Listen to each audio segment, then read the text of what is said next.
Hello friends, welcome back to RGM online classes. RGM education YouTube চ্যানেলের রোজ বেলা 12টার special English grammar and vocabulary ক্লাসে তোমাদের সকলকে জানাই স্বাগত। তো সবাই তোমরা অনেকে আমাকে বলছো যে ভিডিও ক্লাসগুলো যেগুলো হচ্ছে ইউটিউবে সেগুলো তোমরা নোটিফিকেশন পাচ্ছ না।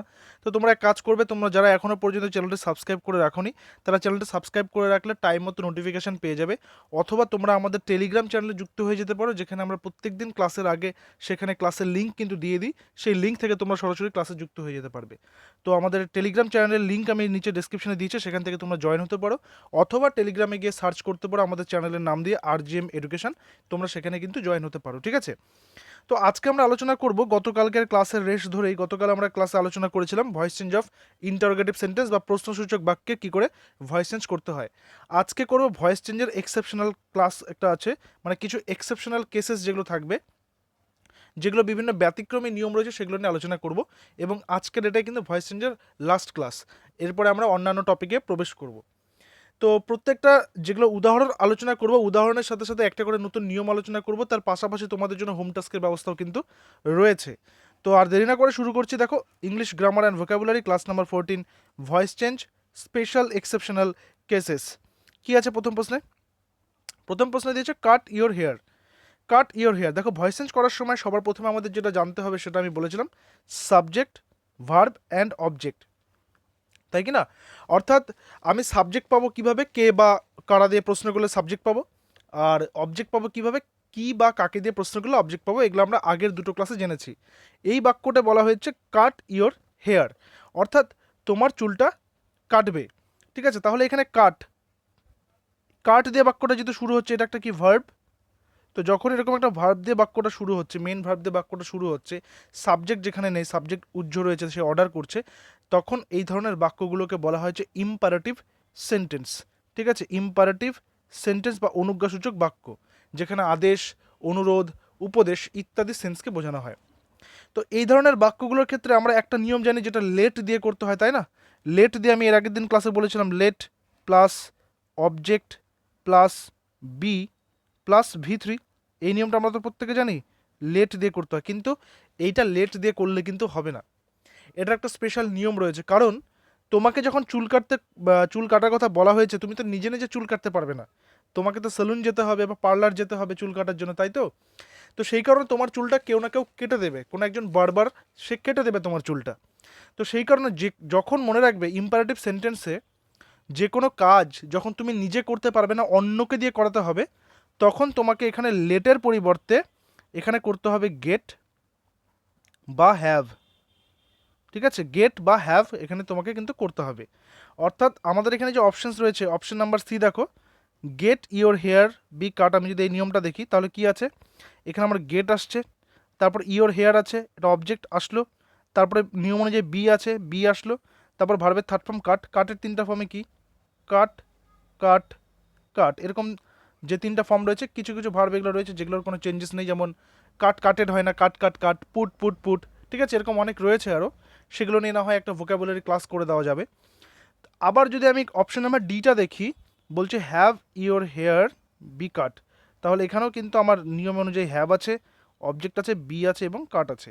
তো এখানে তোমরা একটা খাতায় এটা টুকে রাখতে পারো, যদি ইম্পারেটিভ সেন্টেন্সে কাজটা নিজে করা না যায়, অন্যকে দিয়ে করাতে হয়, তখন সেখানে আমার লেটের পরিবর্তে আমি গেট বা হ্যাভ ব্যবহার করতে পারবো।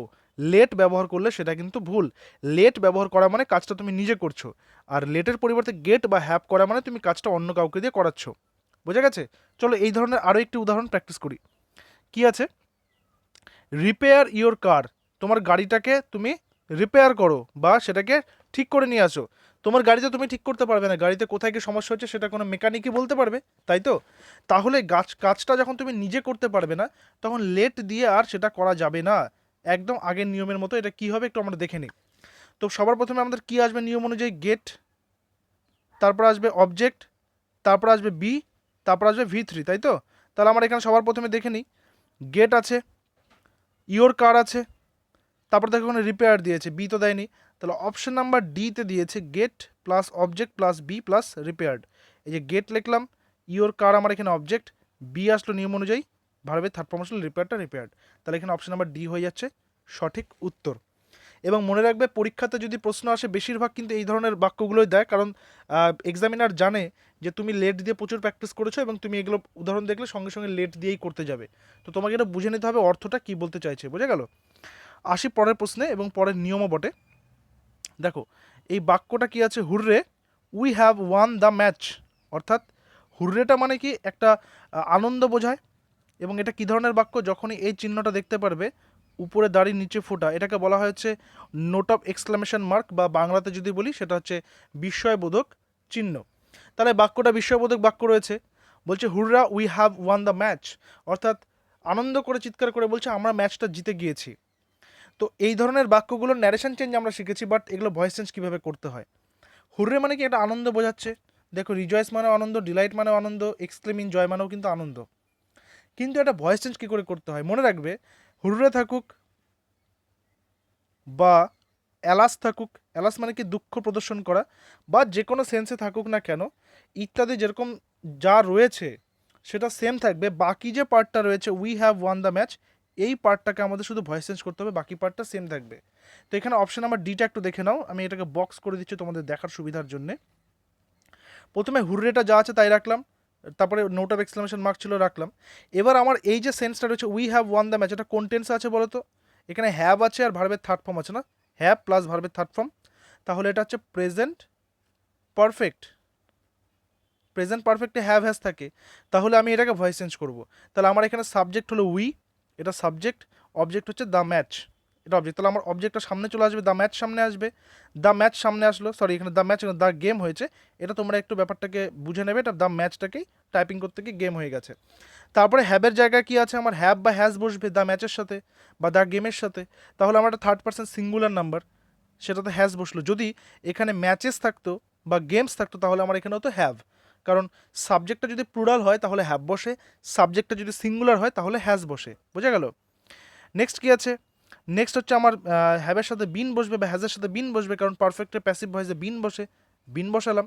তারপরে ভার্বের third form win won won WON করলাম, তারপরে আমার বাই, তারপরে আস, তাহলে আমার এই নিয়মটা কিন্তু মিলে গেল। মনে রাখবে নোট যদি প্রশ্নসূচক বাক্য তো নয়, যদি বিস্ময়বোধক বাক্য থাকে সেখানে যদি হুররে বা অ্যালাস ইত্যাদি থাকে, তাহলে আমরা সেই শব্দগুলোকে সেই টার্মিনোলজিগুলোকে আমরা চেঞ্জ করব না, সেগুলোকে আমরা সেম রাখবো, তারপর চিহ্নটা আমরা সেম রাখবো, এবং বাকি যে এন্টায়ার পার্টটা রয়েছে রেস্ট অফ দ্য পার্ট সেটাকে আমরা ভয়েস চেঞ্জ করব, যেটা আমরা এই কেসে করলাম। ঠিক আছে, আমরা এখানে হুররেটা ছিল হুররেটা সেম রাখলাম, আর এই যে পার্টটা আছে we have won the match এই পার্টটাকে আমরা নিয়ম মেনে ভয়েস চেঞ্জ করে দিলাম, তো আমাদের অ্যান্সার কিন্তু হয়ে গেল, বুঝে গেছে? তাহলে আশা করি এই বিস্ময়বোধক বাক্যের আগামীতে কোনো ভয়েস চেঞ্জ থাকলে তোমাদের আর সমস্যা হবে না। ঠিক আছে, নেক্সট আসবে নাম্বার 4। নাম্বার 4-এ বলেছে the man looked after the boy, the man looked after the boy. আমার এখানে সাবজেক্ট ভার্ব অবজেক্টটা খুঁজি, এটা কি আছে, সাবজেক্ট আছে, দ্য বয় হচ্ছে অবজেক্ট। ঠিক আছে, আর লুকড আফটার, দেখো তো লুকড হচ্ছে একটা ভার্ব, লুকড আফটার যখন আমি ইউজ করলাম তখন এটা হয়ে গেল গ্রুপ ভার্ব, গ্রুপ ভার্ব, তাই না? লাস্ট টাইম স্কুল সার্ভিস কমিশনের গ্রুপ সি পরীক্ষা যেটা ছিল, গ্রুপ সিতে কিন্তু একটি গ্রুপ ভার্ব বা ফ্রেজাল ভার্বের প্রশ্ন এসেছিল। ওকে, তো এটা হচ্ছে গ্রুপ ভার্ব বা ফ্রেজাল ভার্ব। যখন look after, look into, look in, look down upon, প্রত্যেকটার মানে অন্য থাকে, কিন্তু লুক ওখানে কমন, লুকের সাথে একটা প্রিপোজিশন বসছে, প্রিপোজিশন বসে গিয়ে একটা ফ্রেজাল ভার্ব তৈরি করছে। তো এই ধরনের ভয়েস চেঞ্জগুলো আমরা কিভাবে করব, কারণ লুক থাকলে তো আমরা খুব সহজেই করে দিতাম, বাট লুকটার সাথে আফটার রয়েছে, আফটারটাকে আমরা কোথায় বসাবো এবং কিভাবে বসাবো। দেখো এই ধরনের ক্ষেত্রে মনে রাখতে হবে যদি আমার গ্রুপ ভার্ব থাকে তাহলে সেই গ্রুপ ভার্বটা আমার পাশাপাশি বসবে, অর্থাৎ যদি লুক আফটার থাকে আমি প্যাসিভ করার সময় এই দুটোকে আলাদা করতে পারবো না, এটা আমার একসাথেই বসবে। কারণ মনে রাখতে হবে গ্রুপ ভার্ব মানে হচ্ছে এটা টোটালটা একটা ভার্ব, লুক আফটার টোটালটা একটা ভার্ব, আমি যদি আফটারটা এখান থেকে তুলে দিই, আফটারটা তুলে দিলে আমার বাক্যটার অর্থই চেঞ্জ হয়ে যাবে, বোঝা গেল? তাই ওটা আমি তুলতে পারবো না, ওটা আমাকে ভার্বের সাথেই বসাতে হবে। তাহলে একটু দেখি কোথায় কোথায় ভার্বের সাথে আফটার বসেছে।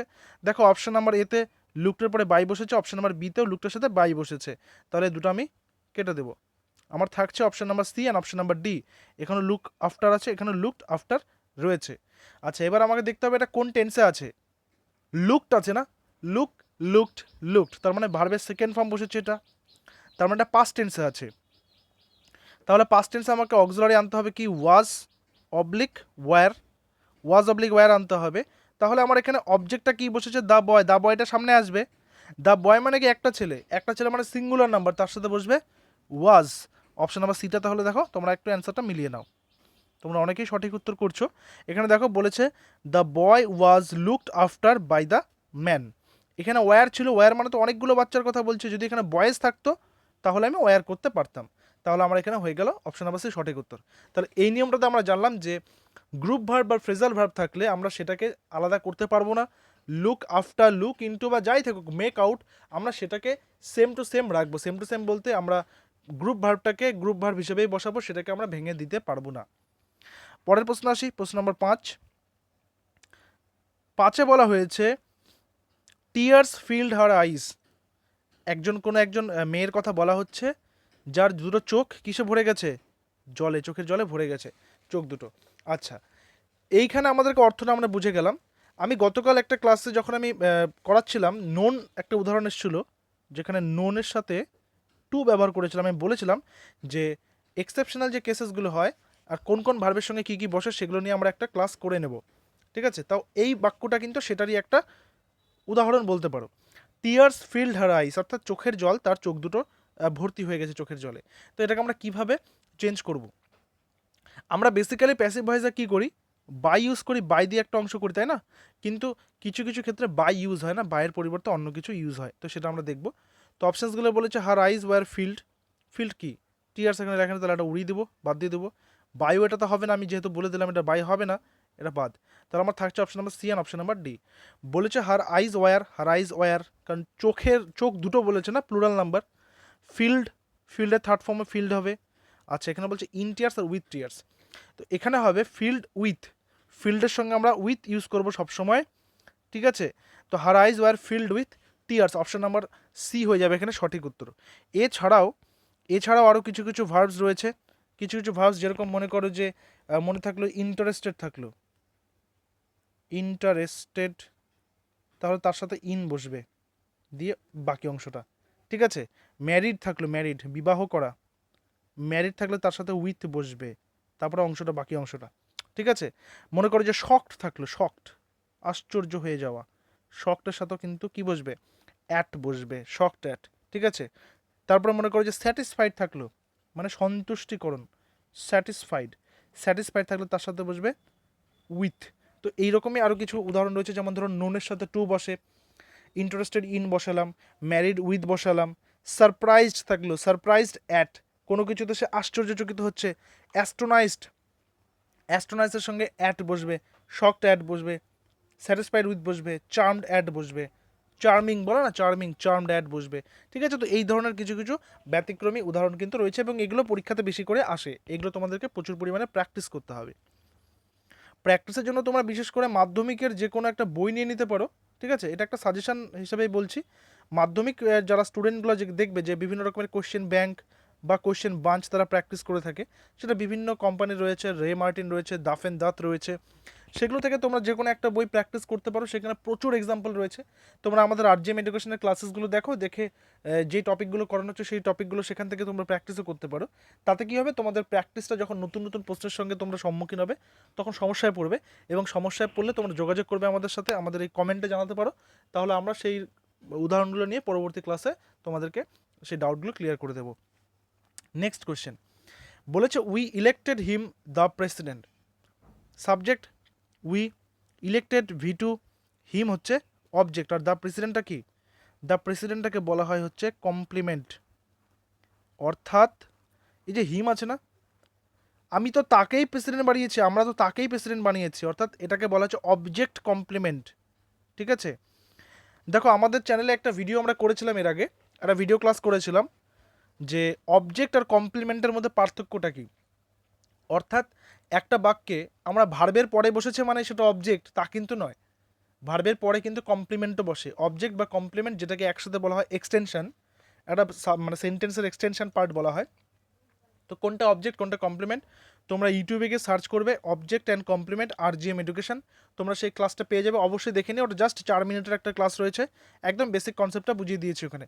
তো এখানে আমাদের এই কমপ্লিমেন্টটা বুঝতে হবে, বলছে we elected him the president, আমরা তাকে প্রেসিডেন্ট হিসেবে নির্বাচন করেছিলাম, তাই তো? অর্থাৎ এখানে হিম মানেই প্রেসিডেন্ট, তাই তো? অর্থাৎ তাহলে আমার এটা কিন্তু অবজেক্ট নয়, এটা কিন্তু কমপ্লিমেন্ট। তাহলে আমার অবজেক্ট হিসেবে হিমকে ধরতে হবে। তাহলে দেখি হিম মানে কি? হিম থাকলে আমাদের কি হয়? হিমটা আমাদের হয়ে যাচ্ছে হি। আর হার থাকলে কি হতো? সি হতো, তাই না? মেয়েরা হার পরে, মেয়েরা সোনার হার পরে বা বিভিন্ন হীরার হার পরে, তাই মেয়েদের সাথে একটা হার বসে, এরকম মাথায় রাখবে। তারা যাদের এই ব্যাপারটা ভুল হয় তাদের আর কোনোদিনও ভুল হবে না, ঠিক আছে? যাই হোক, এটা হচ্ছে অন্য একটা পার্ট চলে গেল। তাহলে প্রেসিডেন্টদের শুরু হয়েছে, এটা আমি উড়িয়ে দিই, এটা বাদ দিয়ে দিই। এবার হচ্ছে হি হি হি, তিনটাতে হি দিয়ে শুরু হয়েছে। এবার আমার দেখতে হবে টেন্স। ইলেক্টেড আছে মানে ভি টু, তারপর আমার বসবে ওয়াজ বা ওয়ার। তাহলে এখানে যেহেতু হি আছে তাহলে তার সঙ্গে ওয়াজ বসবে। দেখো ওয়াজ ওয়াজ ওয়াজ বসেছে। তারপরে ভার্বের থার্ড ফর্ম ইলেক্টেড, ইলেক্টেড বসেছে, ইলেক্টেড বসেছে, ইলেক্টেড বসেছে। তারপরে কি? তাকে কি করা হয়েছে? তাকে প্রেসিডেন্ট হিসেবে ইলেক্ট করা হয়েছে। তাহলে দ্য প্রেসিডেন্ট, এখানে শুধু প্রেসিডেন্ট আছে, বাদ দিয়ে দেবো এটাকে। এখানে দ্য প্রেসিডেন্ট, এখানে দ্য প্রেসিডেন্ট। তারপর দেখো এখানে বাই দিয়ে কিছু দেওয়া নেই, এখানে বাই দিয়ে আস রয়েছে, অপশন নাম্বার সি। অর্থাৎ আমরা, আমাদের দ্বারা তাকে ইলেকশনে বা তাকে প্রেসিডেন্ট হিসেবে ইলেক্ট করা হয়েছে বা নির্বাচন করা হয়েছে। তাহলে এটাতে আমরা জানলাম বা বুঝলাম, যদি অবজেক্ট কমপ্লিমেন্ট থাকে একটা বাক্যে, তাহলে আমরা অবজেক্টটাকে নেব, কমপ্লিমেন্টটাকে পরে বসাবো, ভার্বের পরে বসাবো। কমপ্লিমেন্টটাকে ভার্বের পরে বসাবো। এখানে কমপ্লিমেন্ট ছিল দ্য প্রেসিডেন্ট, এখানে হিম মানেই দ্য প্রেসিডেন্ট, দ্য প্রেসিডেন্ট মানে এখানে হিম, তাই তো? তাহলে কমপ্লিমেন্টটাকে আমরা কিন্তু ভার্বের পরে বসিয়েছি। দেখো ইলেক্টেড দ্য প্রেসিডেন্ট, বোঝা গেল? তারপরে বাকি অংশটা যেরকম আছে সেরকমভাবেই আমরা করব। নেক্সট প্রশ্ন, প্রশ্ন নম্বর 7। লেমন টেস্ট সাওয়ার, অর্থাৎ লেবুর স্বাদ কি? টক, তাই তো? লেবুতে সাইট্রিক অ্যাসিড থাকে, তো লেবুর স্বাদ হচ্ছে টক। তাহলে কি আমার এখানে এটা কি সাবজেক্ট, এটা ভার্ব, এটা দেখে কি মনে হচ্ছে অবজেক্ট, তাই না? তাই তো মনে হচ্ছে, বাট তা কিন্তু নয়। এখানে এটা হচ্ছে কমপ্লিমেন্ট বসেছে, এখানে কোনো অবজেক্টই নেই। অর্থাৎ আমি যদি টেস্টটাকে উঠিয়ে দিই, মনে করো আমি বাক্যটা এইভাবে লিখছি, লেমন টেস্ট উঠিয়ে ইজ লিখে দিলাম, ইজ সাওয়ার, তাহলে কি বাক্যটা ভুল হলো? একদমই ভুল হয়নি। লেমন হচ্ছে টক বা লেবু হচ্ছে টক। তাহলে যখন আমি মেন ভার্বটাকে তুলে দিয়ে সেখানে ইজ বসালে যদি বাক্যের বিন্দুমাত্র অর্থ পরিবর্তন না হয়, তাহলে সেটাকে আমি বলবো হচ্ছে কমপ্লিমেন্ট। অর্থাৎ এখানে লেবু মানে টক, টক মানে লেবু এই বাক্যে, বোঝা গেল? অর্থাৎ লেমনকে সাওয়ার এবং সাওয়ারকে লেমন, একে অপরকে এরা কমপ্লিমেন্ট করছে, এটা অবজেক্ট নয়। তাহলে যদি এটা অবজেক্ট না হয়, তাহলে এই ধরনের বাক্যগুলোকে আমরা কিভাবে করব? কিভাবে করব এটা? এটাকে বলা হয় এক ধরনের কোয়াজি প্যাসিভ। বলেছিলাম কোয়াজি প্যাসিভটা করাবো। কোয়াজি প্যাসিভের দুটো নিয়ম আজকে তোমাদেরকে শেখাবো। কোয়াজি প্যাসিভ, ঠিক আছে? তো এগুলোকে আমরা কিভাবে করবো? এখানে আমার সাবজেক্ট লেমন আর মেইন ভার্ব হচ্ছে টেস্ট। তাহলে এই যে প্রথম অপশানটা দেখো, sour is tasted by lemon, এটা খুবই একটা বাজে একটা এক্সাম্পল হয়েছে, ভুল এটা। লেমন ইজ সাওয়ার, এটা তো ভুল, কারণ এখানে আমি টেস্টটাকে তো ইউজ করলামই না, টেস্টটা এখানে মেইন ভার্ব। অপশন নাম্বার সিতে দেখো এটা কিভাবে করতে হয়, এখানে রয়েছে নিয়মটা। Lemon is sour when it is tasted, অর্থাৎ যখন এটাকে টেস্ট করা হয় তখন এটা হচ্ছে টক হয়, ঠিক আছে? তাহলে আমার অপশন নাম্বার সি হয়ে গেল এখানে সঠিক উত্তর। যেরকম আর এরকম থাকে যে ম্যাঙ্গো টেস্ট সুইট, তাহলে তখন আমি করব কি? Mango is sweet when it is tested. আবার এরকম থাকতে পারে স্টোন ফিলস হার্ড, তাহলে এটাকে আমি কি করব? Stone is hard when it is felt. আমাকে ভার্বের থার্ড ফর্মটা কিন্তু ইউজ করতে হবে, এখানেও কিন্তু থার্ড ফর্মটা ইউজ আমি করেছি, বোঝা গেল? এই ধরনের উদাহরণও থাকতে পারে। নেক্সট আসবো কোশ্চেন নাম্বার 8। কোশ্চেন নাম্বার 8 রয়েছে দ্য কাউ ইজ মিল্কিং, অর্থাৎ গরুটা কি করছে? দুধ দিচ্ছে। গরু তো দুধ দেয় না, গরুর দুধ আমরা নিয়ে নিই, সে তো দিতে চায় না, আমরা কেড়ে নিয়ে নিই, তাই না? তো গরু দুধ দিচ্ছে। বেসিক্যালি এই ধরনের উদাহরণগুলো কেমন থাকে? দেখো এরকম থাকতে পারে যে the cow is giving milk, এই ধরনের থাকে, তাই না? এই ধরনের উদাহরণ থাকে, the cow is giving milk, সেটাকে আমরা ভয়েস চেঞ্জ করি, কারণ এখানে দ্য কাউ আছে সাবজেক্ট, মিল্ক আছে অবজেক্ট। কিন্তু এখানে তো কিছুই নেই, এখানে তো মিল্কটাকে আইএনজি করে দিয়েছে, মানে দুধ দিচ্ছে, মিল্কটাকে আইএনজি করে দিয়েছে, তাই না? এখানে এই অংশটাকে, তাহলে এটাকে আমরা কি করে চেঞ্জ করব? এটাকে বলা হয় হচ্ছে কোয়াজি প্যাসিভ। নিয়মটা একটু লিখে রেখো, উইদাউট কমপ্লিমেন্ট, উইদাউট কমপ্লিমেন্ট। অর্থাৎ আগেরটা কমপ্লিমেন্ট ছিল, লেবুটাই টক, টক টকি লেবু, তাই না? অর্থাৎ লেমন ইজ সাওয়ার ছিল ওখানে, কিন্তু এখানে কোনো কমপ্লিমেন্ট নেই, এখানে কমপ্লিমেন্ট ছাড়া কোয়াজি প্যাসিভ। তখন এটাকে আমরা সরাসরি একদম প্রথম দিক থেকেই আমরা ভয়েস চেঞ্জ করবো এটাকে। দেখো কী কী আছে অপশনস। বলছে the cow is being given, the milk is been given by the cow, এটা তো বেসিক হয়ে গেছে, এটা তো হবে না। টেন্সটাও চেঞ্জ করতে, টেন্সটাও আমাদেরকে মাথায় রাখতে হবে। তারপর বলছে the cow is given milk, কাটা, দ্য কাউ ইজ বিং মিল্কড, এইটা হবে আমাদের এখানে সঠিক উত্তর। যেহেতু এখানে অবজেক্ট নেই, তাই আমরা সরাসরি প্রথম থেকে এটাকে প্যাসিভ করব। দ্য কাউ ইজ, যেহেতু ইজ মিল্কিং আছে তাই আমরা ইজ করলাম, আর বিং করলাম কেন, কারণ প্রেজেন্ট কন্টিনিউয়াস টেন্স, আর মিল্কের থার্ড ফর্ম মিল্কড আমরা করলাম। এটাকে বলা হচ্ছে কোয়াজি প্যাসিভ উইদাউট কমপ্লিমেন্ট। ঠিক আছে, এরকম হতে পারতো, আরেকটা উদাহরণ হতে পারতো, মনে করো যেরকম আছে দ্য বুক ইজ প্রিন্টিং, মানে বইটা ছাপছে, তাহলে এটা হয়ে যেত কি the book is being printed, তাই না, এটা হয়ে যেত। তাহলে এটাকে বলা হচ্ছে কোয়াজি প্যাসিভ উইদাউট কমপ্লিমেন্ট। বোঝা গেল? তো আজকে অনেকগুলোই এক্সেপশনাল কেসেস আমরা শিখলাম। তো এগুলোর ক্লাসের উপরে একটি হোম টাস্ক রয়েছে তোমাদের জন্য, অন্যান্য দিনের মতোই। তোমরা এটা কাইন্ডলি, তোমরা যারা রেগুলার ক্লাসেসগুলো করছো তারা অবশ্যই তোমরা একটু কমেন্টে জানিয়ে দিও, কমেন্টে অ্যান্সারটা করো, পেইন্ট দ্য ওয়াল এটাকে ভয়েস চেঞ্জ করে দিও। ঠিক আছে? তো আমি দেখবো তাহলে যে তোমরা কারা কারা রেগুলার ক্লাসেসগুলো করছো, কারণ তোমরা যারা রেগুলার ক্লাসেসগুলো করছো তোমাদের জন্য এই ক্লাসেসগুলো বানাতে হয় আমাকে, আমি বানাই। তো এবং তোমরা যেহেতু কমেন্ট রেগুলার করতে থাকো, তাহলে আমি বুঝতে পারি যে তোমরা সেই ক্লাসেসগুলো অ্যাটেন্টিভলি অ্যাটেন্ড করছো কিনা। তো তোমরা এটার ভয়েস চেঞ্জটা নিচে করবে, কমেন্টে করবে, লাইভ চ্যাটে নয়। লাইভ চ্যাটে তোমরা যারা অ্যান্সার করছো তারা কমেন্টে গিয়ে অ্যান্সারটা একটু কাইন্ডলি করে দিও, তাহলে আমি চেক করতে পারবো। আর কারো কোনো কোথাও ভুল হলে আমি সেগুলোকে আমি সেখানে সাজেশন দিয়ে বা সেখানে আমি কিন্তু কারেক্ট করে দিতে পারবো। ঠিক আছে, তো দেখা হচ্ছে পরবর্তী ক্লাসে। Till then stay connected with RGM education YouTube channel. Thank you very much.